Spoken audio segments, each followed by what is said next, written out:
राधा, ओ राधा। क्या है? मैं नहीं बोलती। देखो, आज होली है, मुझे तंग क्यों कर रही हो? जा, मैं नहीं सुनती।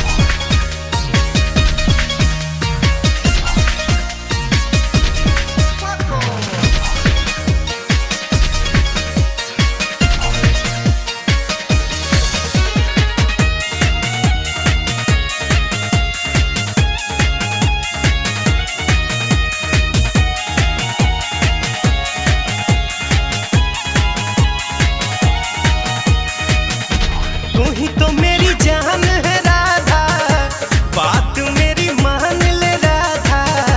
तू ही तो मेरी जान है राधा, बात मेरी मान ले राधा।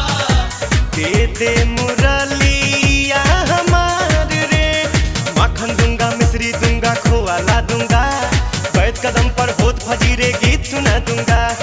आज होली है काहे मुझको तंग करे है, आज होली है काहे मुझको तंग करे है, मुरली के बदले में तुझको मेवा ला दूंगा। तू ही तो मेरी जान है राधा, बात मेरी मान ले राधा। दे मुरलिया हमार रे।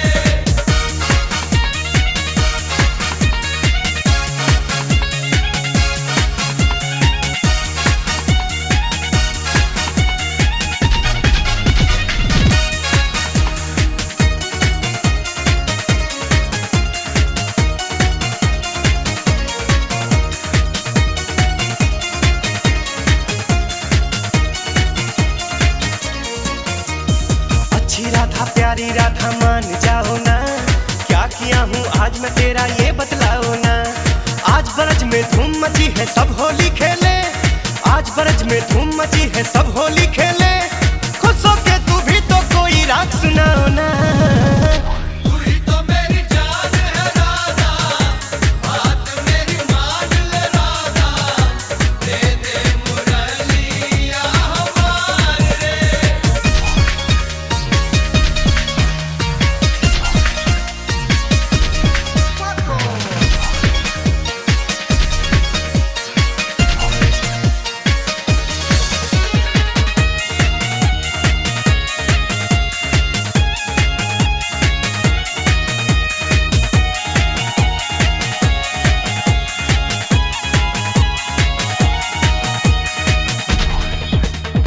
कहो तो कह दूं मैं जाके तेरी मैया से, तूने ही बंसी है चुराई कृष्ण कन्हैया के।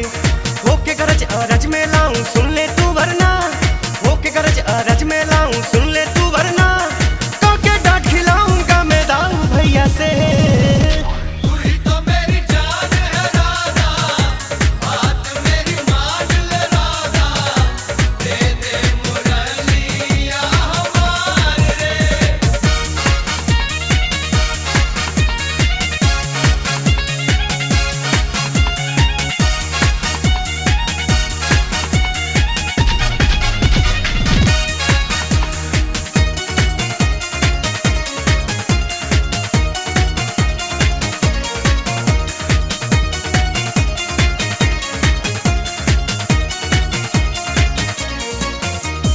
कान पकड़ के कहता हूँ मैं रंग न लाऊंगा, कानन कुंज नदी के तीरे अब ना जाऊंगा।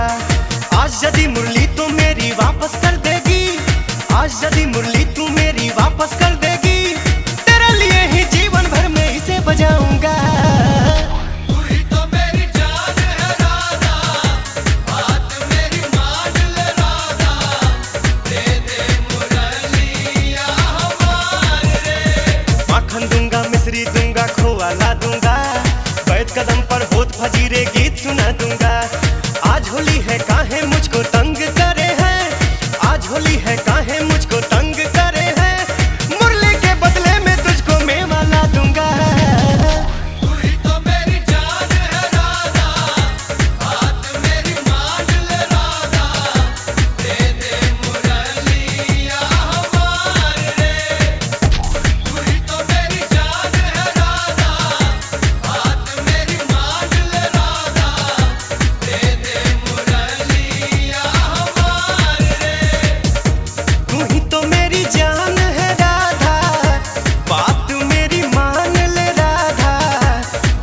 दे